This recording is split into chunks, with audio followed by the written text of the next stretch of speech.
And on pole position with a time 1.7 seconds under the lap record is Baf Romano in the remarkable Khadija Cosworth. Beside him on the front row is the man who so far has led the Australian Sports Car Championship, Peter Hopwood, a 51.55. Flags up. Hopwood in the big Formula 5000, goes for it in the blue car. Great start from Hopwood and Romano, a dreadful one. Chris Clearahan's into second position. He's the current Australian sports car champion. Romano can't find the gap there as they come round the carousel. A whole stream of clubman racing cars, which today are also contesting the National Clubman Series, stream behind. But it's Peter Hopwood in the lead. Clearahan from Canberra in second position, and Romano looking for a way through and getting it. Up the rise into Hungary corner. Well, that shows the advantage of ground effects on this Le Mans type coupe that he hopes to take, in fact, to the famous circuit in France. This race over 15 laps, 36 kilometres, and with an enormous amount of power, well over 400 from each of those leading cars, off onto their second lap. Hopwood 5-litre V8 based on a production engine, the 3-litre thoroughbred engine behind it, rounded on the outside of it in a remarkably daring manoeuvre, and they must surely touch. There goes Romano. But rather than touch, obviously, Hopwood squeezed him and Romano went off, and experience certainly came out on top there. And just listen to the sound of that beautiful Cosworth engine of Romano's. He goes down 2 cogs and brings himself back onto the circuit. There's Hopwood, some 4 seconds in the lead from Romano. Clearahan, who's had a dreadful practice session here at Lakeside Circuit, is in third position. His car intermittently going on to 6 cylinders.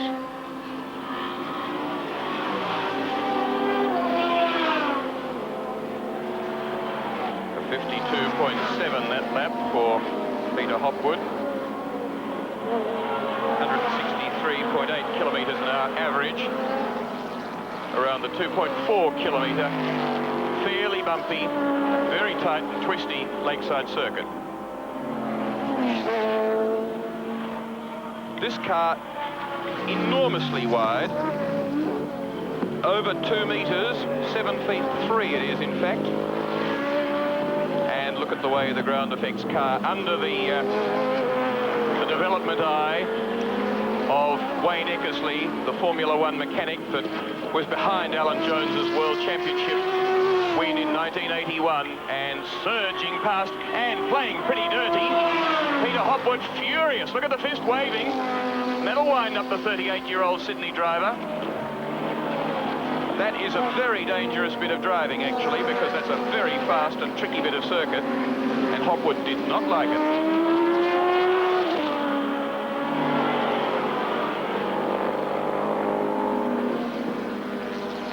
Romano's just had a lot of suspension material brought back from England.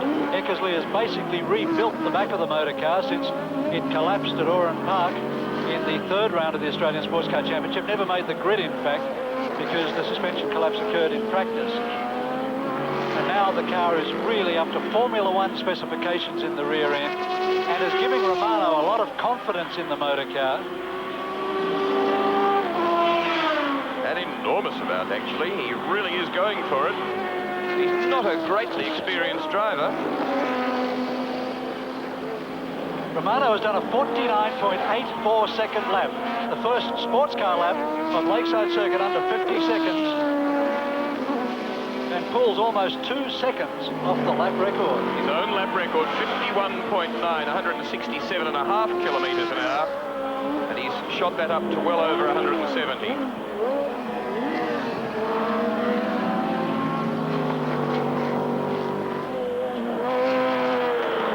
The ultimate goal for this car is to take it to Le Mans. That was what they wanted to do originally.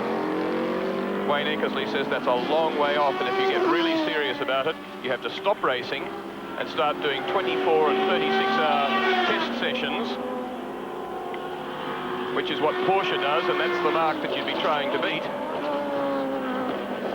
but in the back of it, the Formula One Cosworth V8 fuel injected, giving only about 430 horsepower. In a good Formula One car, such as a Williams these days, they're getting somewhere around 560 out of a Cosworth engine, but that's an expendable Cosworth engine that does a race, gets pulled out, and another one whipped in a factory that has perhaps getting up towards a dozen in various stages of readiness. This one has to last a long time. It cost Romano $80,000.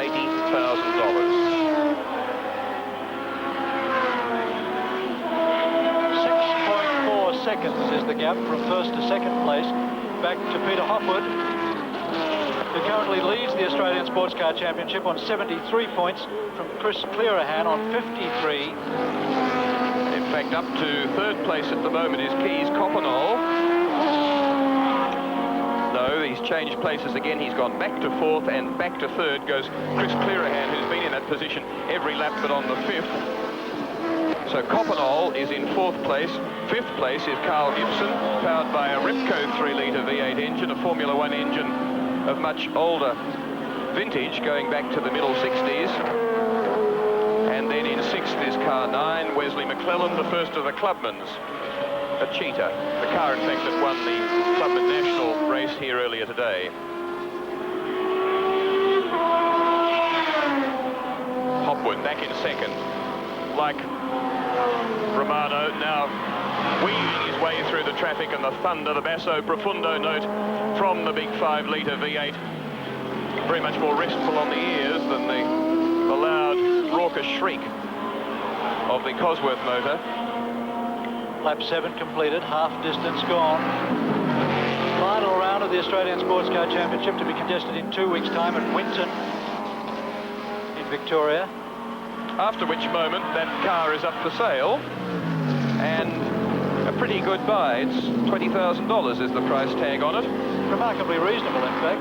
No spare parts included in that price, although the owner, Steve Webb, who used to drive it, says that he's got enough spares to build just about another complete motor car. Suspension bits, lots of wheels, body bits, an engine, transmission.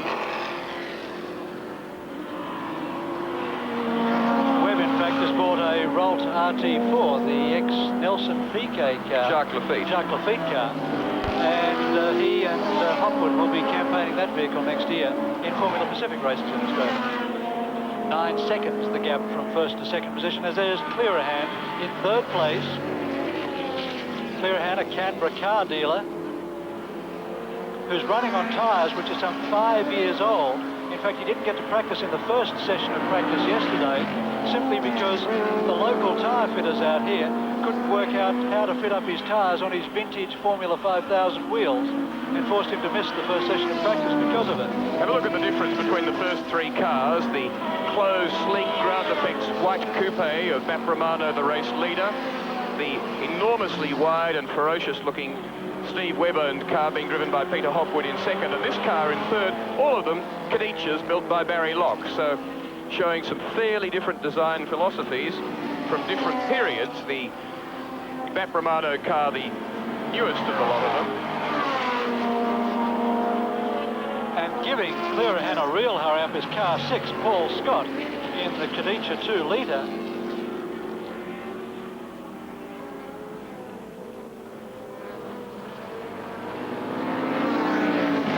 Just getting off to the camber on the side of the road there was Clearahan.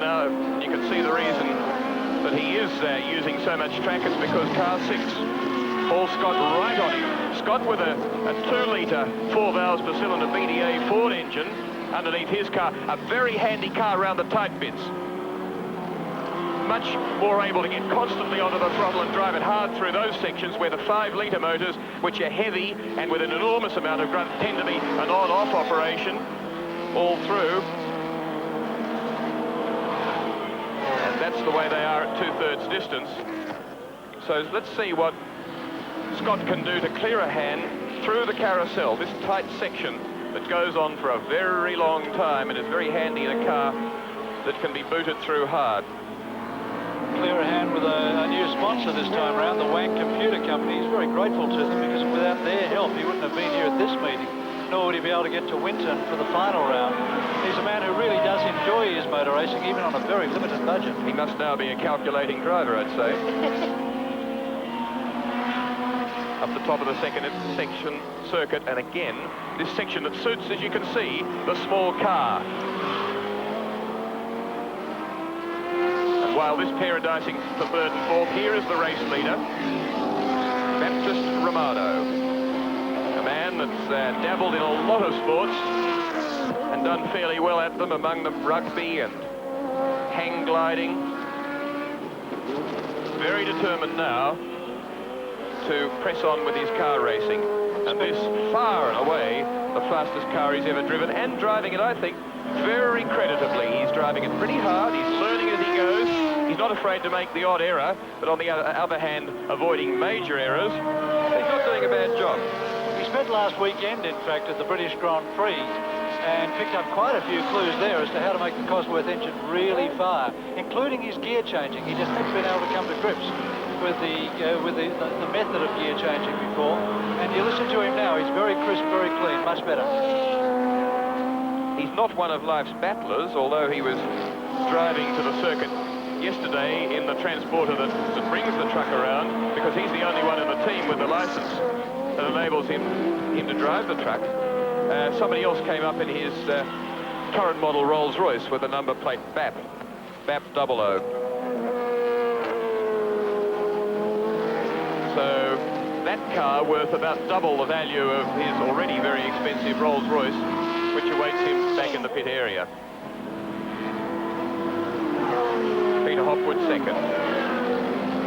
To stand beside that car and really see how wide it is quite amazing.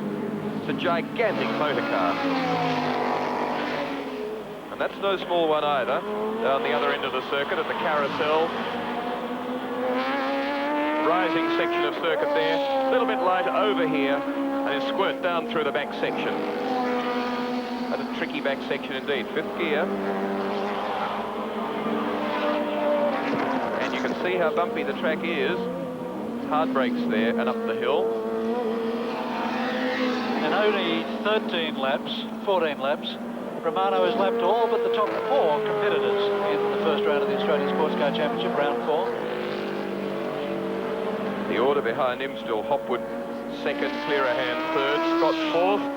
Then down to the lapped competitors, fifth Ray Hanger now, 24. Sixth, 9, Wesley McClellan, the clubman.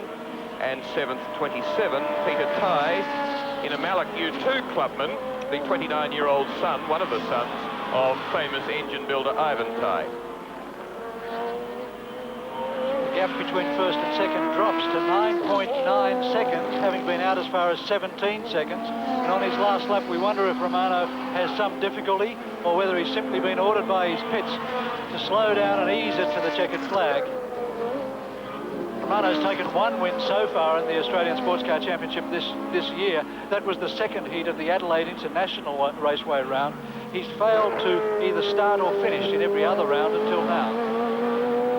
The point score in the championship at the moment, Peter Hopwood on 73, from Clearahan 53, Bernie Van Elsen 43.5, Ray Hanger 41.5. Here he comes, the checkered flag for Bap Romano, winner of Heat 1, Round 4 of the Australian Sportscar Championship at Lakeside. Behind him, coming down the main straight now, is the series leader and will remain so, Peter Hopwood, in the Formula 5000, Khadija.